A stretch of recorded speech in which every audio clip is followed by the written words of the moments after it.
5, 4, 3, 2, 1. Let's go. Diary of a Kidney Warrior podcast in partnership with Kidney Care UK, sharing faith, knowledge, hope, and love. Hi, and welcome to Diary of a Kidney Warrior podcast. My name is Dee Moore, and I am a kidney warrior. This podcast is dedicated to encourage, educate, and inspire as we explore all aspects of kidney disease, related chronic illnesses, and health. If you have any questions or ideas for topics you would like me to cover, please get in contact with me on social media using the handle Diary of a Kidney Warrior. In today's episode, I am bringing you a kidney warrior story. Now, there's always something you can learn from someone's story, something that can bring inspiration and hope. My guest today from Staffordshire, England, is freelance copywriter Gemma Savory. Gemma is a long-term home hemodialysis patient who has spent nearly 10 years fighting stage 4 cancer as well as kidney failure. Today, she's currently showing no evidence of disease and has got to grips with dialysis by taking control of her own treatment by choosing home. Hi, and welcome to Diary of a Kidney Warrior podcast. How are you doing today, Gemma? I'm good, thanks. How are you? I'm good. I'm really good. I'm looking forward to our interview today.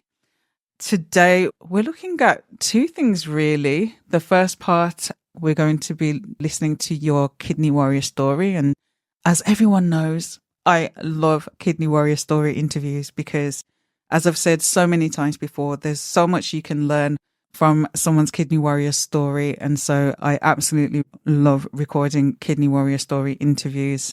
And the second part of this, we're going to be talking about home hemodialysis from a patient's perspective. So yeah, I'm doubly excited today because there's two things that I really want to hear more about, and that's your story and also home hemodialysis. So without further ado, I'm going to start with my first question. And my first question is, how did your kidney warrior journey begin and how were you diagnosed?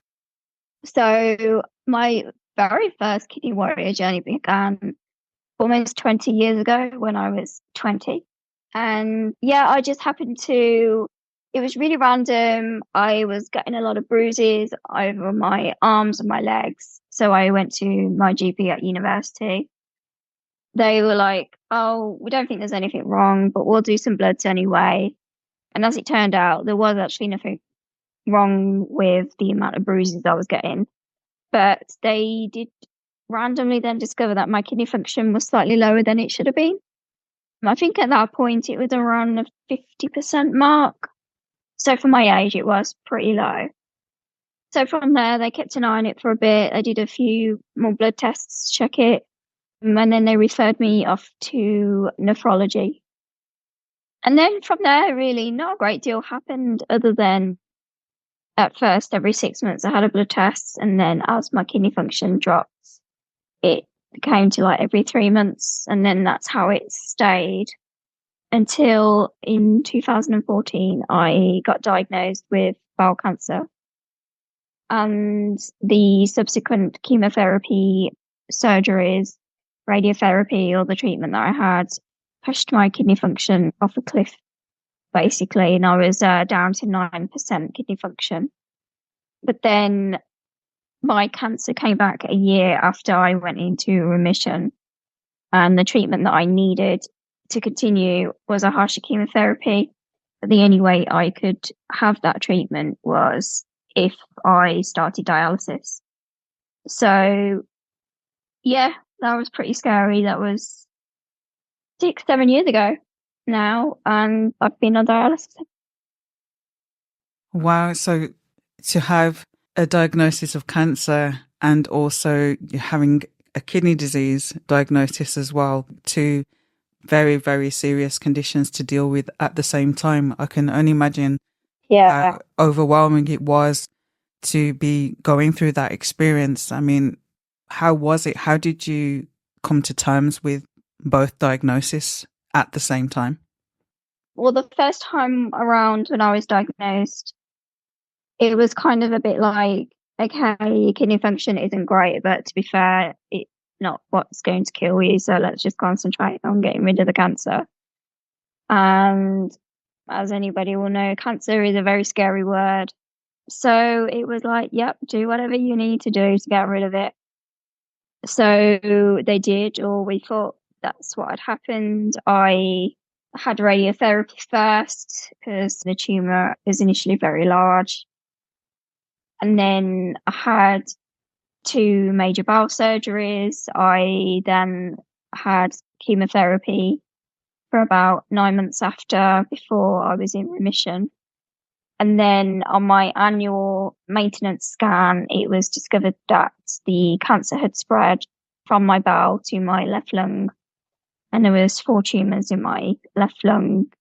I was told at that stage it was incurable, but what they could do is palliative chemo to extend my life. So I opted for that.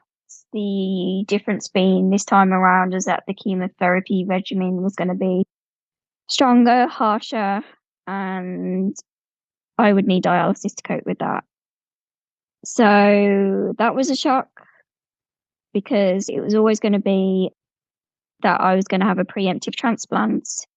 Dialysis wasn't really very much talked about. I did actually had already a fistula in place, but that was always kind of, when it was talked about, it was always probably won't be used because we want to do a preemptive transplant. So I never really thought about dialysis, or even kind of gave it a second glance until literally the day I had to start, and I started chemotherapy and dialysis on the same day. And that was tough. Wow. It was tough. The physical impact of doing chemotherapy and the physical impact of doing dialysis are quite difficult, one at a time. And so to do both of them on the same day, that must have been physically absolutely exhausting for you. How was that physically for you? Physically, it was very hard. It was hard to distinguish what were dialysis side effects and what were chemo side effects. We also then discovered, there'd been one study about it in Japan before, which they were going off the basis on, but that dialysis actually caused the chemotherapy drugs to spike in my body twice. So every time I was being put on dialysis, it was kind of like igniting the chemotherapy side effects. So I would be vomiting, I would have like extreme neuropathy like symptoms, just generally feeling so unwell. And it was hard knowing that there wasn't any other option. I mean, there were plenty of times where I did think, is it actually worth this? But I think at the time it was just a case of kind of go day by day, hour by hour, minute by minute, and see how I felt. And kind of as cycles went on in time, I kind of got used to understanding what was going to happen at what point. And so they could help me kind of manage and take medication to help combat a lot of the side effects that I was suffering. But in the very first few weeks and days, it was rough. And how was it for you psychologically and emotionally dealing with both treatments at the same time? Again, it was kind of something that I'd kind of just developed as I was going along with cancer treatment, was just to kind of take it step by step. And that was, if I looked too far ahead, it got scary because I didn't know what my prognosis really was. Especially second time around, being told that I was actually incurable. And this was just a case of keeping me going for as long as they could, essentially. But being the stubborn person that I am, I'm always searching for an alternative. I knew there was no alternative to dialysis. Dialysis was dialysis, but we pushed hard for surgery on my lung. And luckily, I kind of irritated them enough for them to send me to see the lung surgeon, and he was happy that he thought he could do the surgery. So after a year of palliative chemo, I had a resection of my lung to get rid of the 4 tumours. And then once that happened, I kind of felt in a better place to kind of tackle dialysis head on then, because even though it was happening, like my cancer treatment was always kind of like in the foreground, whereas dialysis was just kind of keeping me alive so I would have cancer treatment essentially. And then that was kind of then when I looked into, well, now I really want to get serious about understanding my treatment better and then learning to go home. So then to kind of regain a bit of my life back after having a treatment for cancer. I mean, unfortunately, it did come back again just a week before we went into lockdown. Another scan revealed there was another 4 tumours back in the scar tissue of where I'd had my lung surgery. But luckily this time, because I'd had such a rough time on chemotherapy, they decided that the easiest thing to do would be to just go straight to surgery. Although it was a bit of a hairy time because obviously they were shut down, including cancer centres. There was no kind of communication team until suddenly in the summer they went, oh, we've got a short window for surgery, and they checked me in and out of hospital within 2 days of having another major lung resection. So yeah, my health has kind of been a bit of a roller coaster over these years. But the best thing that I've done is to kind of just tackle it as head on as I can and kind of be as autonomous as I can with any treatment possible. So yeah, and that's where I am with dialysis. So you really have beaten so many odds to be giving a diagnosis of palliative care 6 years ago, and you're still here as a warrior.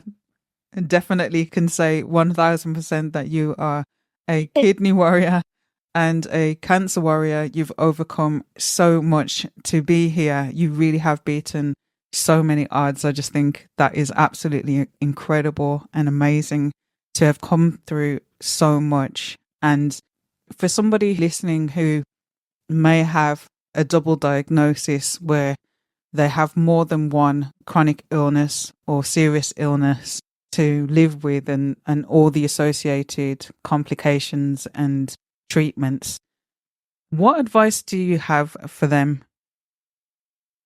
Be as stubborn as possible. I mean, don't always accept the first answer that was given to you. If I had probably just accepted that palliative chemo was my only option, I probably wouldn't necessarily be here now. Push for second answers, research into your conditions as much as possible and find out what other treatments are available out there. Keep being a pain about it. That was the only way I got like a referral to the lung surgeon. Was literally every time I had an appointment with my consultant, I was like, I want to speak to a surgeon. I want to speak to a surgeon. I want to speak to a surgeon. And I think they just thought, do you know what? We'll just send her to a surgeon and just to appease her, and they'll tell her no. And fortunately for me, he said yes. But just question, and don't accept defeat. There may be another way around it. What has helped you to have that determination through this experience? Definitely the love and support of my family and friends.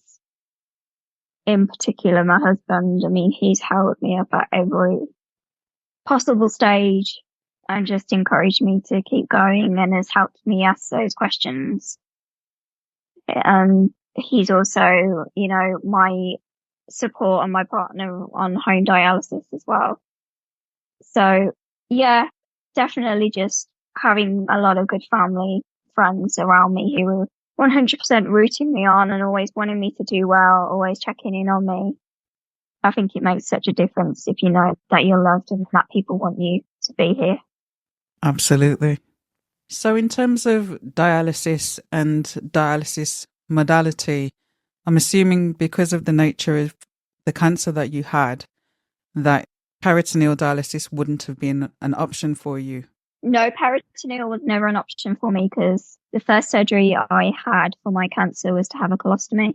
So I actually have a colostomy bag situated on the left-hand side of my body.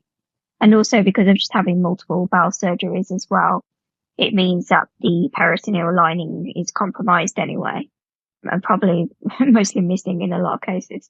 So yeah, that was why hemo was only ever the option given to me. So did you start in centre with hemodialysis or did you start straight away at home? I was actually on the acute ward in hospital for the first 9 months because I've been on chemotherapy as well. And it was the easiest way to marry up because the schedule was really tight. I would have to have chemotherapy and then I'd have to have dialysis within a certain amount of time. And then I'd have to go back to chemotherapy after on the same day. Logistically, that was the easiest way to do it. But while I was in hospital, they were great with me. They taught me shared care, taught me how to needle my fistula. And then when they felt that I was stable enough, they sent me over to the home team. So for people who don't know, what is shared care? Shared care is basically, it's learning to take control of your own care, but I suppose in a controlled setting because you've got the hospital support behind you, but they'll teach you how to align your dialysis machine. They will teach you how to read your blood results, teach you how to take your own blood pressure. If you've got a fistula, they'll encourage you to needle it yourself.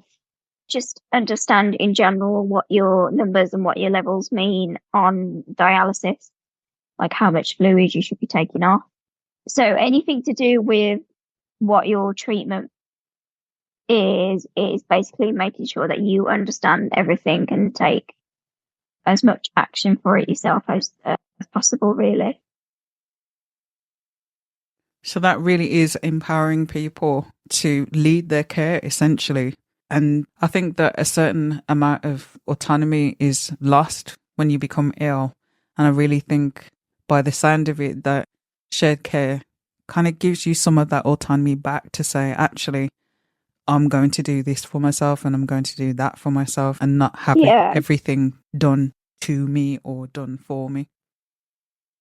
Yeah, it's less about kind of almost, it sounds a bit rude sometimes with saying being passive with your treatment. It's not necessarily being passive, but if you take that kind of like little bit of control over your treatment, it enables you to ask those questions. But to kind of ask those questions with conviction and with some more authority, because you can kind of say that, listen, I do understand what my normal is supposed to be, and this is not where I am at the moment. So what can we do to get me back there? For example, if your bloods are a bit out of your normal level, or, you know, maybe your dry weight's crept up or something, and you want to know whether you need to be removing as much fluid as you normally would. Just, you know, little questions about your treatments. And it just kind of, it just kind of gives you that bit of power back, that you're not just a sick person, just lay on a bed or just sat in a chair having these treatments day in, day out. For me, it was definitely important to have control over what was happening to my body anyway. So you then, after starting the process of shared care, went then to be part of the home hemodialysis unit. So how was the transition from being in centre to home hemo? I think because I had been doing shared care for quite a while, the transition was pretty smooth for me. The setting isn't actually hugely different. So you kind of go from the hospital, as I did. I kind of went through from the acute setting rather than kind of like a dialysis unit over to the unit where they had 4 training beds. And it kind of, I suppose, really, it almost continues with as shared care to begin with in a different environment. But then they're asking you questions along the way to make sure you understand what's going on, what you need to do. And then kind of like they slowly start to drop back on how much they're telling you. until you get to a point where you literally just come in, you set yourself up, you get yourself on, you do your treatment, and you go home. And then kind of once you're at that place, with them there as backup still, if you do ever need them, then they will kind of say, well, we think you're ready to go home now, and they'll organise for all of the plumbing works to be done, for the machine to be set up. And I think for me, I didn't really kind of get that fear until it was my first session at home. And then I was like, oh yeah, I really am on my own now. But for the first, I think it was for the first 2 weeks, something like that, a week, 2 weeks, one of the nurses would come out and visit you while you were on the machine anyway, to make sure that you were okay and you felt comfortable. So they kind of don't just say, there you go, goodbye, and leave you alone. They were really kind of invested in making sure that you felt safe and that you felt happy. So you start hemodialysis at home. You have the first couple of weeks somebody coming in and checking in with you. But after that point, you don't have somebody coming in and checking in with you. Or does that happen less frequently, or does that stop completely? Well, yeah, it just pretty much stopped completely. But you go home with a big folder of troubleshooting tasks. So, say for example, there's an alarm on the machine and you don't quite understand what it is. You'll have like this guide where you can kind of flick through and see, oh, what's going on here? Okay, hopefully this will solve it. And there's like step-by-step guide of how to perform like certain tasks that you may come across.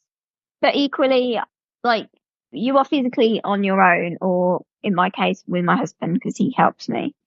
But for me in particular, I can literally get hold of my team, anyone on the home hemo team, straight away. I can either FaceTime them or speak to them. Been many a times where I've FaceTime my nurse and just shown her what the error codes are on the machine and gone, help. And so if they can't get to you straight away, they will always be there to help you. The same as all of the renal technicians as well. If you have like a breakdown with your machine or something like that, someone will generally always come out to you same day. And if they, for whatever reason, they can't get to you same day, it will always be next day. You always feel that you're well protected and that there's always somebody around that you can talk to. So is hemodialysis something that someone who lives alone can do, or do you always have to have somebody at home when you're doing hemodialysis at home? It used to be, they always used to like you to have someone at home with you. However, that's not the case now. There's a lot of patients in my hospital who are doing it at home alone, and it might be that they'll give you like little tools or tips to help you do that, like random silly things like a pointer for your screen so that you can always reach your dialysis machine, or show you tips and tricks on how to tape up your fistula, which can be, obviously tricky if you've only got the one arm to do it. So no, having somebody at home with you isn't something you necessarily have to have. You can do it by yourself if you feel confident enough to do that. The only reason I have a preference of having my husband around is purely because I can suffer from blood pressure drops quite frequently. So I don't know if it's necessarily more my preference or whether he feels that he needs to be around in case something happens. So we always try and work it out that he's at home when I'm having dialysis. So in your experience, how does home hemodialysis compare to in-centre hemodialysis? They're both very different beasts, really, I suppose. But in-centre dialysis, as you will know, is very regimented. There's no changing or skipping a day. So if you're on Monday, Wednesday, Friday, you're on Monday, Wednesday, Friday, whether you like it or not. Being at home, I definitely just have more flexibility. If somebody invites me out to something on like a Friday night, for example, it means I can switch things up and I can dialyse on a Thursday instead.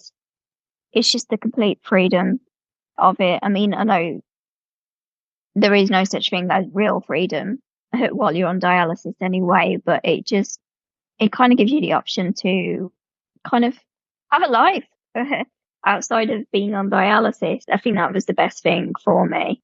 I mean, saying that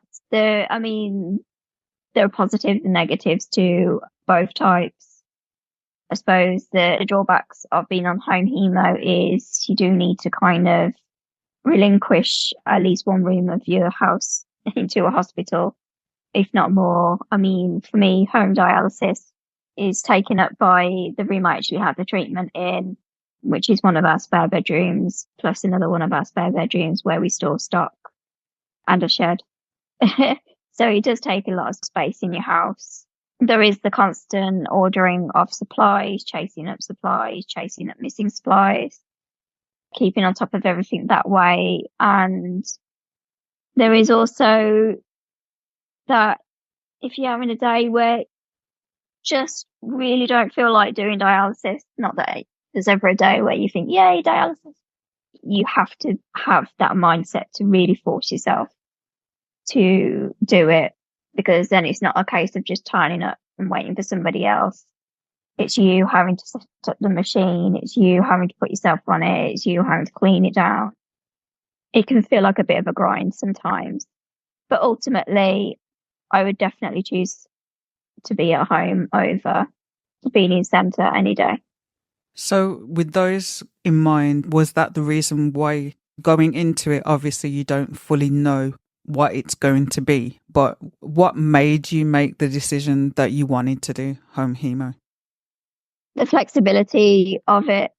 I was travelling to the hospital, which is about an hour's journey from me, and it was tough because I would have to be at the hospital for 6:30 in the morning, 3 days a week. And the thought of not having to do that is really kind of what propelled me into choosing to do home dialysis.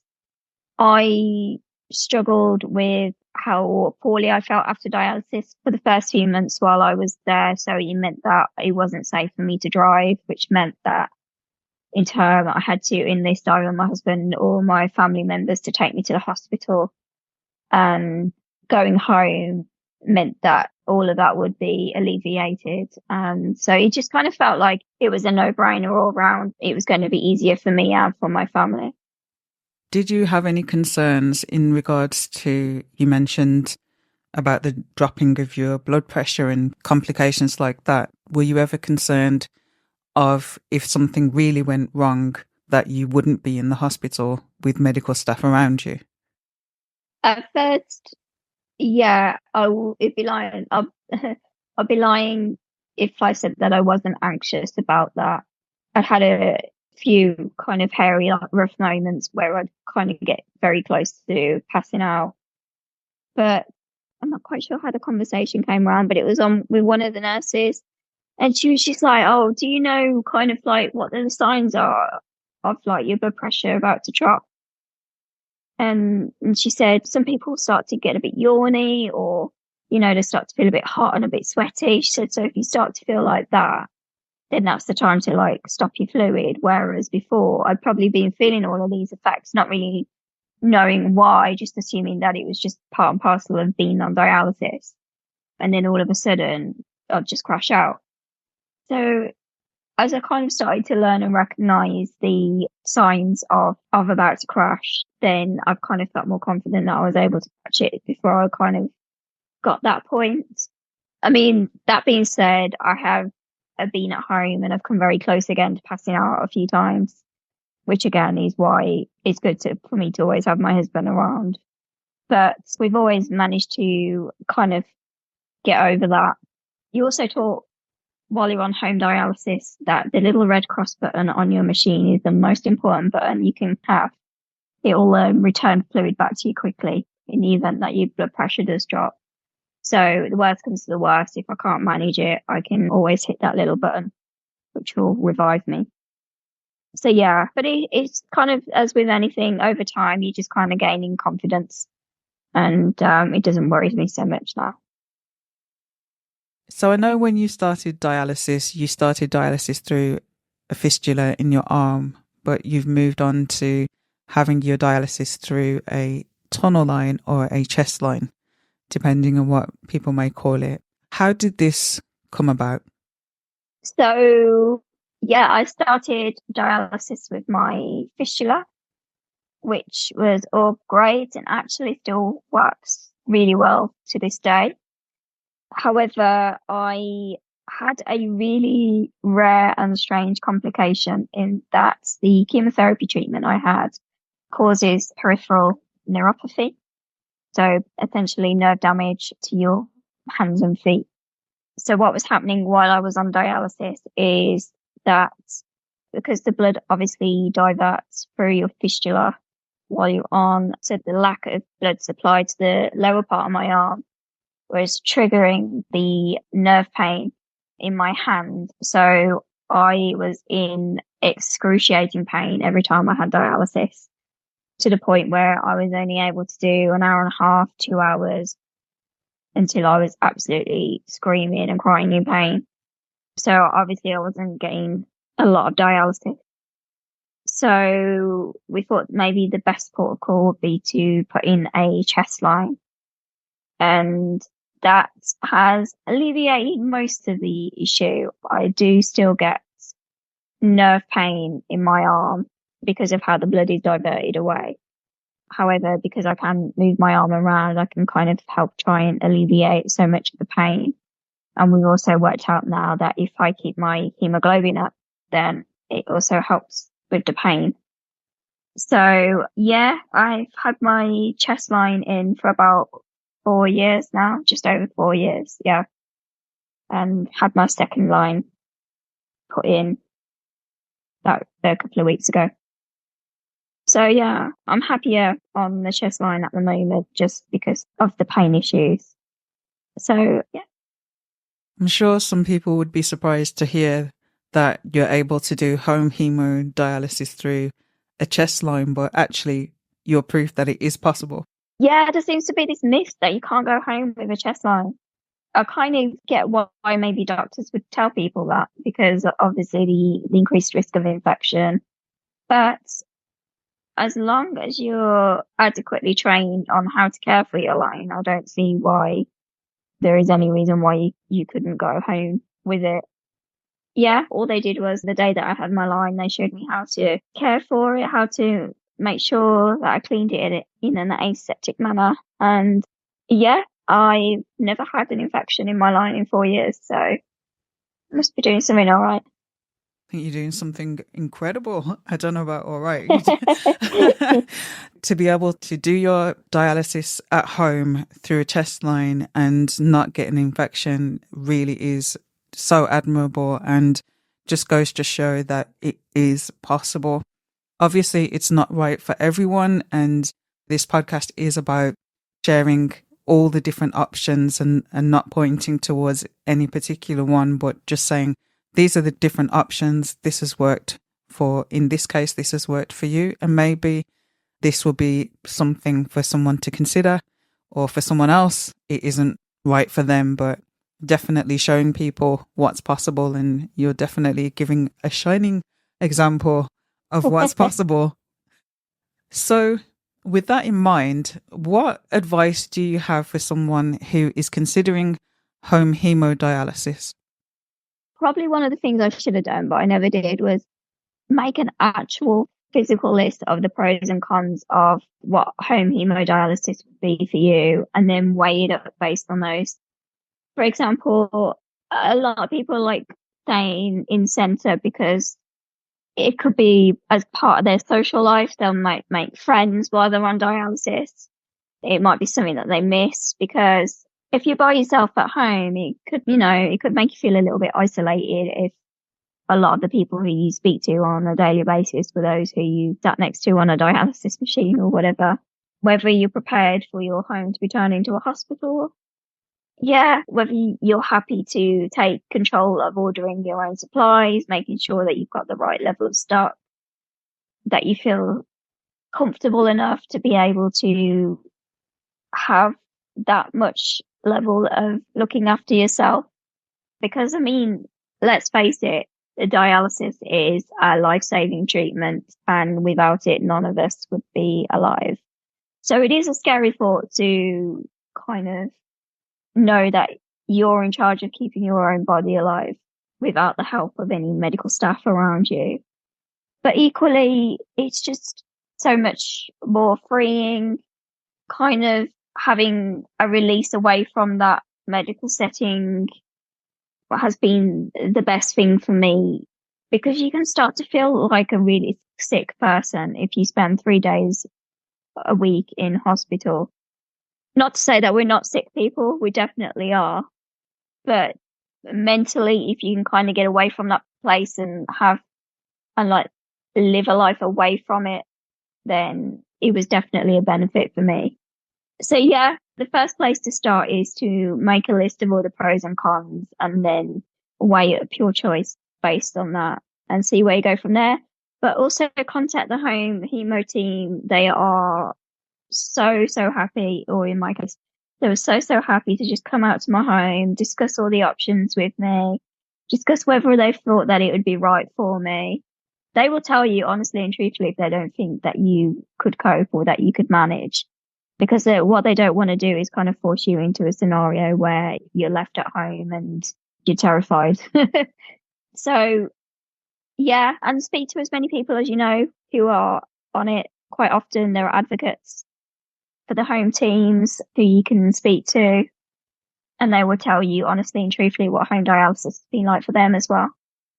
What resources have been helpful to you, websites, etc., have helped you along your journey?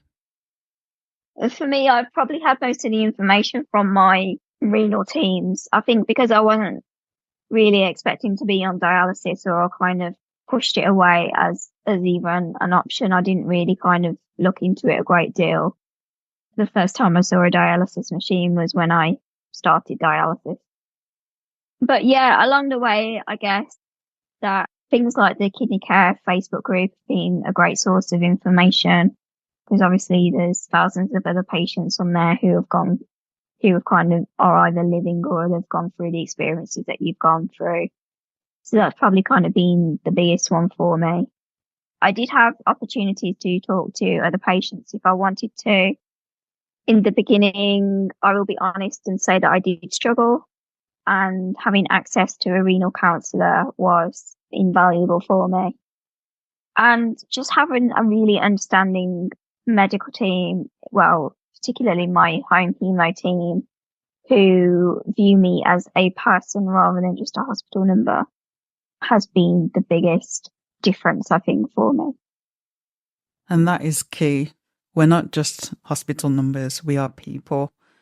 People first before anything else. So I'm so glad to hear that you have that experience, because it makes all the difference. Yeah, definitely. There have been times where, for whatever reason, mentally I have struggled with being able to do the hours that I've needed to do on dialysis. Just got to a point where I was having panic attacks over having dialysis. And it wasn't necessarily to do with being at home. It was just, I think sometimes it can feel like such a grind, and not having kind of any relief or respite from that. Whereas the difference with that and then being on chemotherapy was that there are times where you could miss a week if you wanted to go away for the weekend or whatever. It wasn't as dire if you did miss a week, whereas obviously you miss a week on dialysis and you're going to know about it. But I felt safe and I felt comfortable with talking to my consultant about how I felt. She is kind of giving me the opportunity to do what I felt comfortable with and advise me on how I could probably switch things up. Like, for example, at the moment I do, it's a random number, but 2 hours and 45 minutes every other day. And at the moment that is enough to kind of keep me sufficiently well. And then we kind of like reassess it every few months to see how I'm doing and how I'm feeling. But that's kind of a level that I feel comfortable with at doing. And so it's kind of about looking after the patient holistically, not just kind of looking at blood results and getting them into a perfect alignment. It's about how that person is coping, maybe mentally, emotionally, as well as physically. So you really do have so much more flexibility in terms of how the treatment is done, because Traditionally, it would be 2 to 3 times a week, Monday, Wednesday, Friday, or Tuesday, Thursday, Saturday. But you're doing your treatment over a shorter period of time, but every other day. Yeah, So every other day. So I dropped that 2-day gap in order to do kind of shorter treatments. And I just feel better for doing that, because also I can struggle with having the 2-day gaps anyway, with feeling quite poorly. And I struggle with getting fluid on my lungs as well, a lot as well.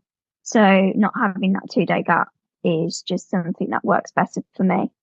And having the shorter treatments just means that I'm not quite as panicky when I'm on the machine, because it kind of feels like, okay, well, it's not that long. I can cope with that amount of time. And do you find that the physical impact of the treatment itself is less because you're having a shorter, more frequent session? Yeah, I don't feel quite as washed out as I did when I was doing 4 hours. I used to kind of do the 4 hours in centre and just kind of like leave the hospital as like a puddle, I think. Barely able to make it out the door. But yeah, I do find that physically it does feel like it takes less of a toll. I mean, we do still have to kind of review it, and I know in an ideal world they would want me to be doing maybe a bit more than I'm doing, but as long as my bloods kind of match with how I generally am and I'm generally feeling well and I'm getting on okay, then they're happy to kind of let me tweak my treatments to suit me, really. And that's the beauty of being at home. You can do that. Some people do it daily, or they'll do like 5 days a week, and they will do shorter sessions, like 2 or 3 hours a day, rather than doing Monday, Wednesday, Friday. And that's the thing I think sometimes people don't realise when you go home, is you don't have to stick to that Monday, Wednesday, Friday routine. You can shake it up a bit to kind of fit in with your lifestyle and for whatever makes you feel better. For example, there are quite a lot of people who will do nocturnal dialysis instead, and they'll do slower, more gentle dialysis for 8-9 hours overnight. And it means they can just kind of go about their day then without having to worry about it. So yeah, home hemo just gives you that much more flexibility than being in centre. I know that you're active online, so for people who want to follow you, what are your handles? I am mostly on Instagram, and it's at Gemma Savory, but it's also the same on Twitter and Threads as well, if you want to find me. And I'll put the links to your Instagram and Twitter, or X. I don't like calling it X, I'm sorry. Oh yeah. But so I'll put the links for those in the description box. So what is your final word of encouragement for the listeners? Even if you decide that home hemo isn't something that is for you, I would recommend, and I would tell everybody to try and take as much control of your treatment as possible. Be aware of what is going on with your body, what is being put into your body. It will make you feel so much more empowered. And that is the number one thing I can recommend to anybody who is on dialysis or looking at going onto dialysis.